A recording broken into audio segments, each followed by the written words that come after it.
দর্শক, আমরা পানি খাবার পর বোতলগুলো কিন্তু ফেলে দেই।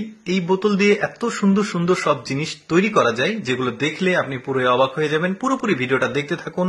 আজকে বোতল দিয়ে বানানো বেশ কয়েকটা ইউনিক জিনিসপত্র আপনাদেরকে দেখাবো। দেখতে পাচ্ছেন কত সুন্দর একটা জিনিস তৈরি করলো। এরপর যেটা দেখাবো এইটা হচ্ছে ওই যে মবেল, তারপরে তেলের যে কন্টেনার গুলো থাকে এগুলো কিন্তু বাজারে কিনতে পাওয়া যায়। দেখুন কিভাবে কাটছে, এটা কিন্তু আপনারা লক্ষ্য রাখবেন। কি তৈরি করে সেটা আমরা দেখবো। দেখুন খুব সুন্দরভাবে আগে কলম দিয়ে আগে আঁকিয়ে নিয়েছে, তারপরে সেটাকে কেটেছে। তারপরে কি কি করছে একটু ভালোভাবে আপনারা লক্ষ্য করুন। যেহেতু দ্রুত করছে, আমি আসলে বর্ণনা আসলে ভিডিওর সাথে যাচ্ছে না, এই জন্য। এই যে দেখতে পাচ্ছেন ফুলের টব তৈরি করেছে, বেশ চমৎকার চমৎকার। এইটা দেখুন, এইটা কি করে, এটা শুরুতে একটু দেখিয়েছি, সুন্দরভাবে কেটেছে। তারপরে মুখটা ওই পেছনের অংশে দিয়েছে। দেখুন কত সুন্দর জিনিসগুলো তৈরি করছে। এরপর যেটা দেখাবো, এটা কিন্তু ওই যে 5 লিটারের যে সয়াবিনের বোতলগুলো থাকে, এই বোতলগুলো ঠিক এইভাবে আপনারা ভিডিওটা কিন্তু পজ করে দেখতে পারেন। এই যে বারবার দেখলে কিন্তু আপনারা বুঝতে পারবেন, আইডিয়া করতে পারবেন অ্যাকচুয়ালি কিভাবে তৈরি করছে। এই যে এগুলো কিন্তু ওই যে তেলের কন্টেনার আছে, বিভিন্ন জিনিসপত্র, এটাকে এইভাবে সুন্দর করে যেভাবে কাটলো সেভাবে আপনারা কাটবেন। পেছনে যে ফোঁটা করা হচ্ছে এটা দিয়ে।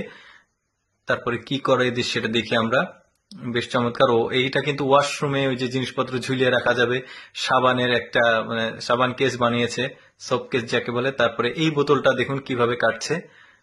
দেখুন এই যে চারিদিকে ঢেউ ঢেউ করে কাটছে, কিন্তু আবার ওই যে বোতলের মুখি দিয়ে ওটা করা যায়। বেশ চমৎকার। এটা সম্ভবত ওই যে ফুলদানি করবে, মানে ফুলের টব বলতে পারেন। এই যে বেশ চমৎকার। এরপর যেটা দেখাবো, আপনারা কিন্তু এইরকম মানে বোতল কেটে কিন্তু শুধু যে ফুলের গাছ লাগাতে হবে তা না, আপনারা সবজি যে কোনো, যেমন বাঁধাকপি আছে, ফুলকপি আছে, এগুলো কিন্তু করতে পারবেন মাটি দিয়ে। সুন্দর করে বেলকনিতে রাখতে পারবেন। এই ভিডিওতে কিন্তু যেগুলো দেখাচ্ছে আপনি জাস্ট একটু মনোযোগ সহকারে দেখবেন যে কিভাবে কিভাবে কাটছে। শুধু যে এই মেশিনটা দিয়ে কাটতে হবে তা না, কাটার আছে অনেক, ওইটা কাটার দিয়েও আপনারা কাটতে পারবেন, অথবা লোহা গরম করে এভাবে কিন্তু কাটতে পারবেন। হয়তো অনেকে ভাবতে পারে যে আসলে এই জিনিসটা কোথায় পাবো, ওই যে যেটা কাটছে যেটা দিয়ে, মেশিনটা দিয়ে। আসলে ওই একটা লোহা গরম করলে এই লোহা দিয়ে কাটা যায়। এইটাকে ভালো করে দেখুন, কত সুন্দর একটা মানে বাস্কেট বানিয়েছে। কিভাবে বানাচ্ছে সেটাও আপনাদেরকে দেখাবো। এই যে দেখুন কেটেছে, কত সুন্দর চমৎকার লাগছে। চলুন দেখি কিভাবে সেটা মানে তৈরি করতেছে। এটা আমরা পুরোপুরি ভিডিওটা দেখলে আপনারা বুঝতে পারবেন। এই যে মাপ করে আগে দাগ দিয়ে স্কেল দিয়ে কেটে নিয়েছে, মানে দাগ দিচ্ছে, তারপরে এই অনুযায়ী কিন্তু কেটে নিবে। এই যে এগুলো আবার ওই যে সুন্দরভাবে ডিজাইন গুলো আগে করছে আর কি, যেভাবে কাটবে আর কি সেই ডিজাইন গুলো করে নিচ্ছে। যে কাটার, এগুলো কিন্তু বা স্টেশনারি দোকানে এই ধরনের কাটার বা সবকিছু আপনারা পেয়ে যাবেন। এই যে এইভাবে কাটতে হবে আর কি। এরপর যেটা দেখাবো, এই যে 1 লিটারের যে পানির বোতল আছে সেগুলো এভাবে কিন্তু কেটে আপনি যে সুন্দর করে ফুলের গাছ লাগাতে পারবেন, অথবা লাল শাক লাগাতে পারবেন। আপনারা কিন্তু বেলকনিতে অথবা বাড়ির যে কোনো জায়গাতেই কিন্তু এই জিনিসগুলো সুন্দরভাবে বোতলগুলো কেটে শাকসবজি করতে পারবেন। যারা ফুল পছন্দ করেন তারা ফুলের গাছ করতে পারবেন। এই যে দেখতে পাচ্ছেন ফুলের একটা কি বলবো এটাকে, ফুলের একটা তোড়ার মতো করেছে, বেশ চমৎকার লাগছে। আমি কিন্তু আসলে এগুলো করলে কি ফুলের গাছ লাগাবো না, আমি অবশ্যই সেটা লাগাবো হচ্ছে এই সবজির গাছগুলো।